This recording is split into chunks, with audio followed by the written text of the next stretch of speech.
With Ganesh Chaturthi just around the corner, I thought it'd be the perfect time to dive into some fascinating Hindu beliefs. Oh, absolutely. We're taking our cues from a really insightful conversation with a Hindu priest, an Acharya Ji, as he's respectfully called. Yeah, and this isn't just some dry recitation of beliefs or anything like that. Right. The Acharya Ji shares his own life story. Mm-hmm. And it's woven in with all these amazing reflections on spirituality and destiny. Exactly. It's like his personal journey illuminates these larger truths about faith and the universe. I like that. So we'll be unpacking his insights on Ganesha, that intriguing number 33 that keeps popping up. Yeah. And even the surprising connection between cows and deities. You ready to get started? Absolutely. Let's dive in. So the Acharya Ji's path to becoming a spiritual leader, it wasn't exactly a straight line. He actually started by kind of rebelling against the whole idea of following in his father's footsteps as a priest.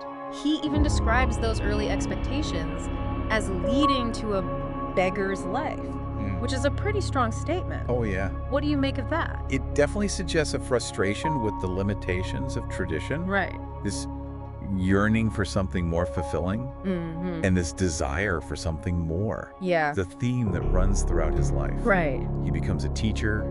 He tries his hand at business. Oh, wow. Almost like he's searching for his true place in the world. I see. Yeah. And through all these different experiences, he solidifies this core belief that everyone's life is guided by a divine thread influenced by our past actions or karma. Right. A concept that many of you are probably familiar with, but the way he explains it is just beautiful. It is. He uses this analogy of a bird and an egg. Oh, I love that one. So the bird thinks its whole world is that tiny shell, then it hatches and the nest becomes its world slightly bigger. Right. Then it's hopping on branches, experiencing even more. Yeah. Finally, it takes flight and realizes how vast the world truly is. It's a perfect analogy. I love that. It so perfectly captures the idea that our understanding of life expands as we grow and experience more. Absolutely. It also ties into another observation he makes about how people across different ages think their intellect is superior at that moment. Oh, yeah. Kids, teenagers, adults, we all think we've got it figured out. Oh, it's so true. Yeah. It's so true. I think it speaks to the human tendency to cling to our own perspectives, even as we gain more experience. Yeah. It makes me wonder, how can we cultivate that bird's perspective? That's a good question. That openness to a constantly expanding understanding? You know, it really makes you think. That's a great question to keep in mind as we go deeper. Definitely. Now, since Ganesh Chaturthi is almost here, let's talk about what the Acharya Ji shares about Ganesha himself. Okay. And this is where it gets really interesting. Alrighty. He starts by deconstructing the name Ganesha. And just by understanding the parts we unlock so much about his significance. Right. He breaks it down to Gana, meaning the common people. Right. And Isha, meaning Lord. Yeah. So Ganesha is quite literally the god of the common people. I mean, that's so powerful. I know. Because it suggests that Ganesha is accessible to everyone. Yes. Like, he's not this distant, aloof deity requiring specific rituals or a certain level of purity. He's right there at our gates, enduring hardships to protect us. Right. It's almost like the ultimate protector, you know? That's a great way to put it. Yeah. Especially when you contrast him with other deities that might require specific rituals or a certain level of purity to approach. Exactly. He transcends those barriers. Yeah, and he has all these names like Vineshwara, the remover of obstacles. I love that. And each name gives us another facet of his power and benevolence. It makes me think about how names hold so much meaning, even in our own lives. Definitely something to think about. Yeah. But there's one name that's often misused. Oh, really? Gobor Ganesh, literally, cow dung Ganesha, is sometimes used as an insult, as if to call someone foolish. Oh, wow. But the Acharya Ji emphasizes the importance of understanding cultural context. We can't just take a phrase literally without considering the deeper meaning. Right. And that meaning is beautifully illustrated in the story of Ganesha's birth. Oh yes, the birth story. You ready for this? Tell us more about that. Parvati decides she wants a loyal servant, but not just any servant. Right. One created from the dirt of her own body. Wait, dirt? What does that even mean? Not dirt in the literal sense, more like a paste of turmeric and sandalwood. Okay. Mixed with, you guessed it, cow dung. Okay, that's not what I was picturing. Right. But it's crucial to understanding the concept of divine feminine power and creation. Right. Parvati, without Shiva's involvement, forms Ganesha from the substance, imbuing him with life and purpose. So the Gobar Ganesh reference actually points back to his origin story. Exactly. It's not an insult at all, more like a reminder of how he was created. Exactly. And the Acharya Ji even mentions that Ganesha was worshipped at Shiva and Parvati's wedding. Oh, wow. Suggesting his existence predates this particular birth story. Interesting. Yeah, it hints at a more primordial, timeless aspect to him. This is all so fascinating. I know, right? And speaking of timelessness, how does the number 33 fit into all of this? Yeah, that's a good question. We know it's an important number in many spiritual traditions, but what's its significance here? Well, the Acharya Ji clarifies a common misconception. Okay. 33 Koti doesn't refer to 330 million deities as some people believe. Okay. Koti actually means categories or types of deities. Ah, so it's about classification, not a literal head count. Precisely. And that number 33 in numerology is often seen as a positive sign. Oh, okay. When it appears repeatedly, it's thought to mean the universe is working in your favor. Have you ever noticed repeating numbers in your own life? I have. Especially lately, it's making me think I should pay closer attention to what might be happening around those times. It certainly can't hurt. Now back to those 33 categories of deities. Okay. The Acharya Ji goes on to explain there are 5 elements, 5 main deities, and 3 other significant gods, alluding to a complex hierarchy and division of labor in the cosmos. It's like a cosmic government. Yeah. With different branches responsible for different aspects of existence. That's a great way to visualize it. I like that. Yeah, and this idea of a highly structured cosmic order really makes you appreciate the intricacies of Hindu belief. Absolutely. But before we get too lost in the cosmos, let's bring it back down to Earth, specifically to cows. Okay. Why is there such a strong connection between cows and deities in Hinduism? Well, remember how Ganesha was born from a substance that included cow dung? Yeah. That's a pretty strong starting point. The Acharya Ji actually mentions a belief that all 33 categories of deities reside within the cow's body. Wait, seriously? All 33 within a cow? That's the belief, and there's an interesting historical context for this. At the dawn of Kali Yuga, our current age, the large-scale yagnas, these are fire rituals that nourish the deities they began to decline. So the deities needed a new source of sustenance. Exactly, and that's where the cow, already considered sacred, stepped in as this life-giving vessel. Right. But it wasn't a simple transition. Oh, really? Even for the deities themselves. They weren't all on board right away. The Acharya Ji shares this fascinating story about the goddesses Ganga and Lakshmi, who initially refused to reside in the cow. Really? Considering it impure. Oh. They had a problem with certain parts of its anatomy. Yes, the cow dung and urine. Right, not exactly the most glamorous locations. No. But as all the other deities chose their spots, those are the only spaces left. Right. So Ganga and Lakshmi, out of necessity and a sense of duty, agreed to occupy those unwanted spaces. And in doing so, they imbued those very substances with sanctity. Exactly. That's pretty cool. Yeah, what a powerful message about the interconnectedness of all things. It is. What we might consider dirty or unworthy actually plays a vital role in life. Right. It reminds me of that ecological concept, nothing is truly wasted.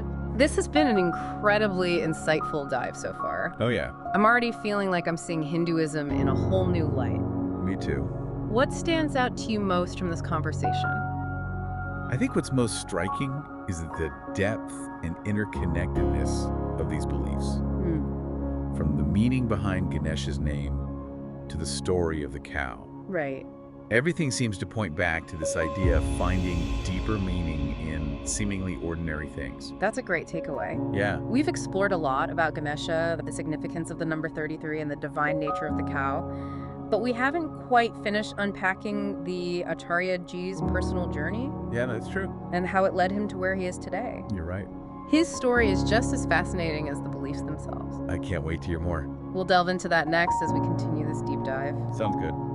You know, it's amazing how certain words or phrases can change their meaning over time. Yeah. Like we were just talking about Gobar Ganesh becoming an insult. Right. When it actually comes from this beautiful story about Ganesha's creation. It really highlights the importance of understanding cultural context. Right. You can't just take a phrase at face value without knowing the background. Especially in our world today. Oh yeah. Where information spreads so quickly, it's easy for things to get misinterpreted. For sure. Absolutely. Yeah. It's more crucial than ever to think critically and be open to learning from different perspectives. Absolutely.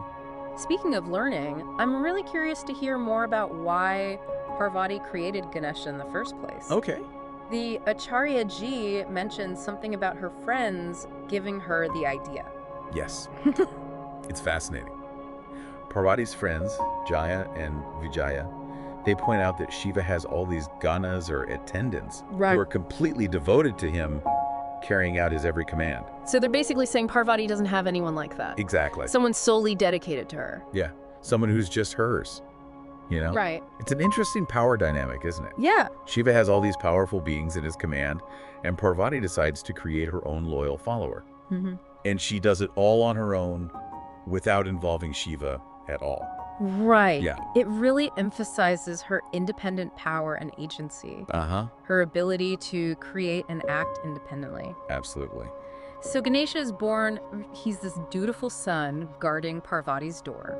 Right. But then how does he end up with an elephant head? Okay. This is the part of the story that always stuck with me. Well, as you might imagine, there are different versions of the story. Right. But the Acharya Ji shares the one where Shiva returns home, completely unaware of Ganesha's existence. And Ganesha, being the dutiful guard, refuses to let Shiva in. Exactly. He's following his mother's orders to the letter. Right. No one enters while she's bathing. But Shiva, being Shiva, doesn't take too kindly to being denied entry. It's this classic clash of the titans. Oh, yeah. And I remember it doesn't end well for Ganesha. Unfortunately, you're right. Shiva, in a moment of fury, ends up decapitating Ganesha. Yeah, it's a pretty intense moment in the story. But then Parvati, understandably distraught, demands that Shiva bring Ganesha back to life. And Shiva, realizing the gravity of his actions, sets out to do just that. But he can't find Ganesha's original head. Oh no. So what does he do? He sends his ganas out to find a replacement, instructing them to bring back the head of the first creature they encounter lying with its head facing north.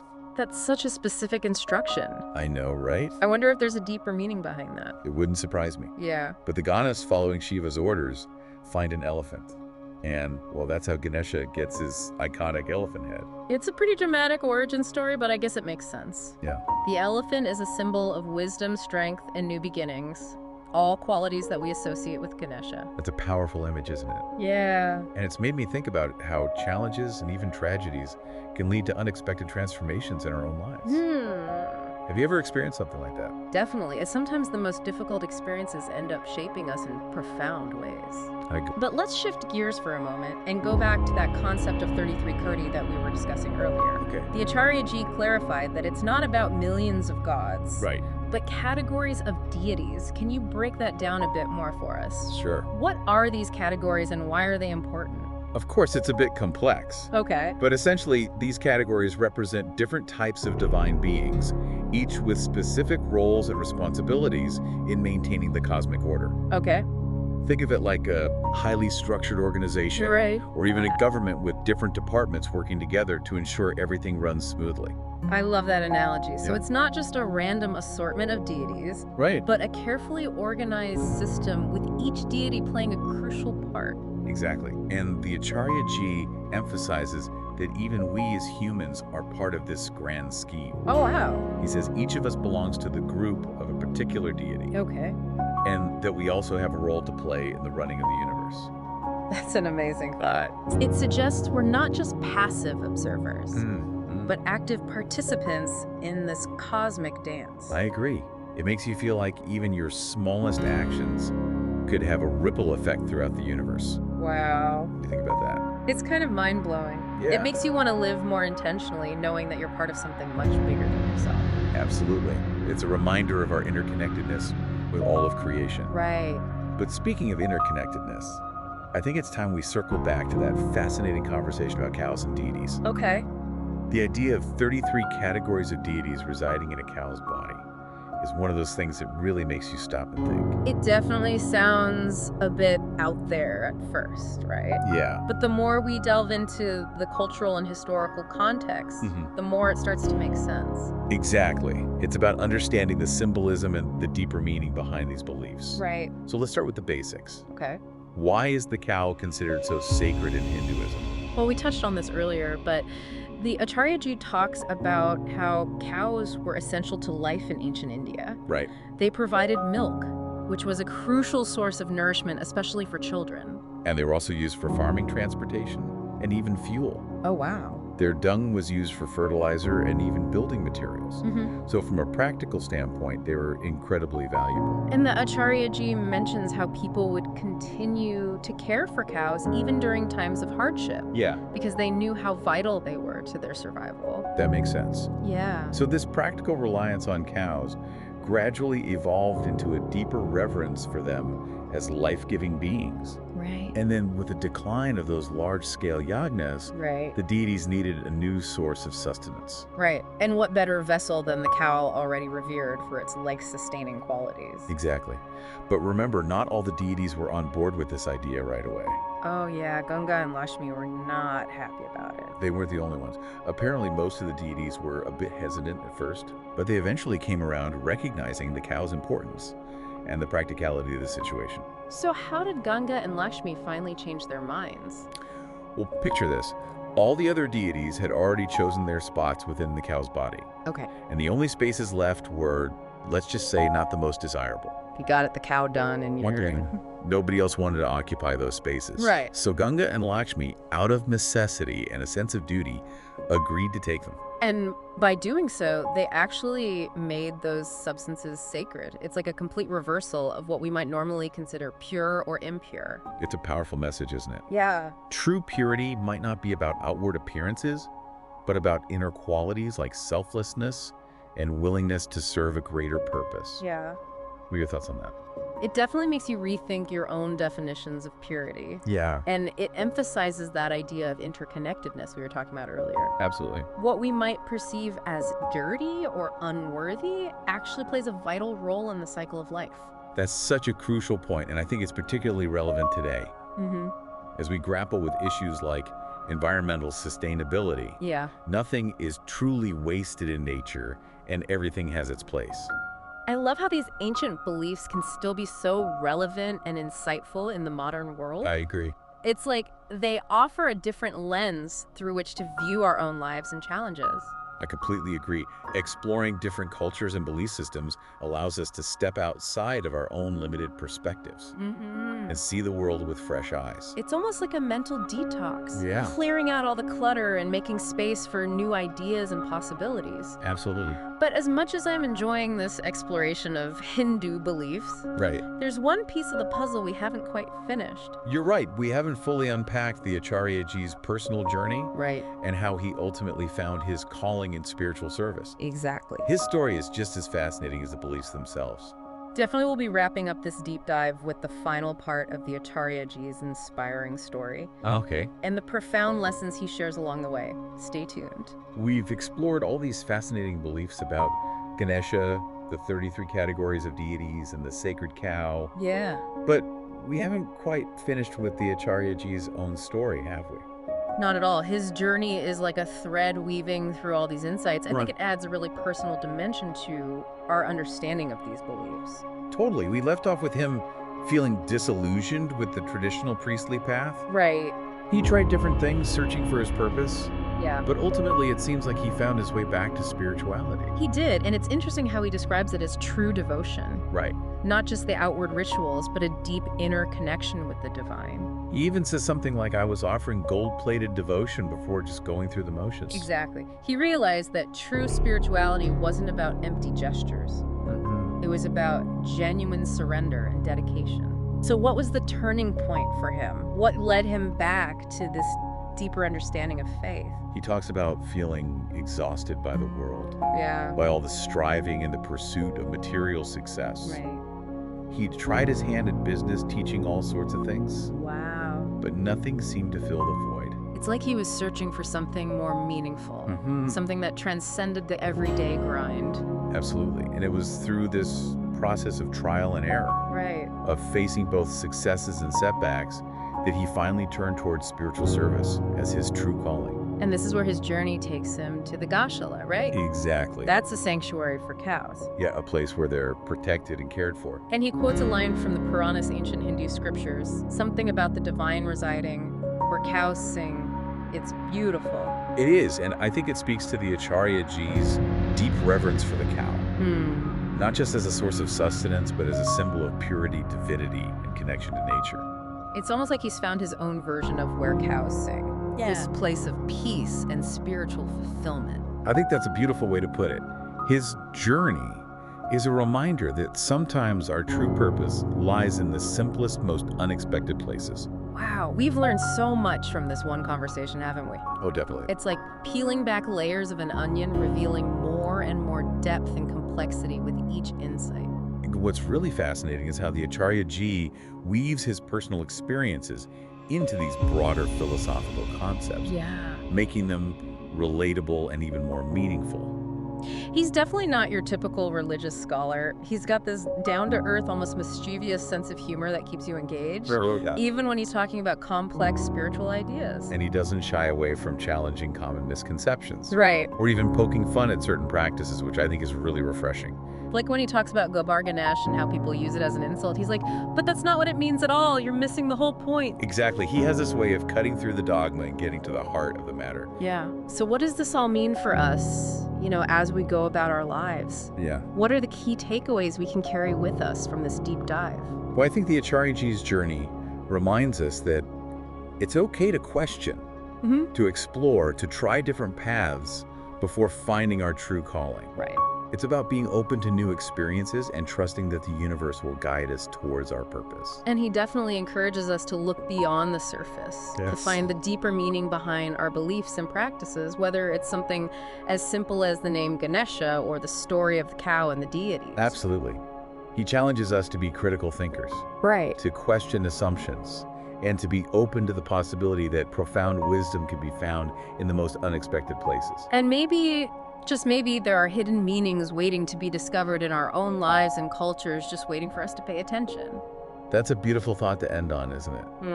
What I love about these deep dives is that they spark curiosity. Yeah. They leave us wanting to learn more, to explore further, to keep digging for those hidden gems of wisdom. So if this conversation has ignited a spark in you, if you're feeling inspired to explore your own beliefs or to learn more about different cultures, well, that's the whole point. It is. Keep that curiosity alive, and who knows what amazing discoveries you'll make along the way. And remember, as the Acharya Ji reminds us, the journey itself is just as important as the destination. Beautifully said. Until next time, keep diving deep and keep those minds open.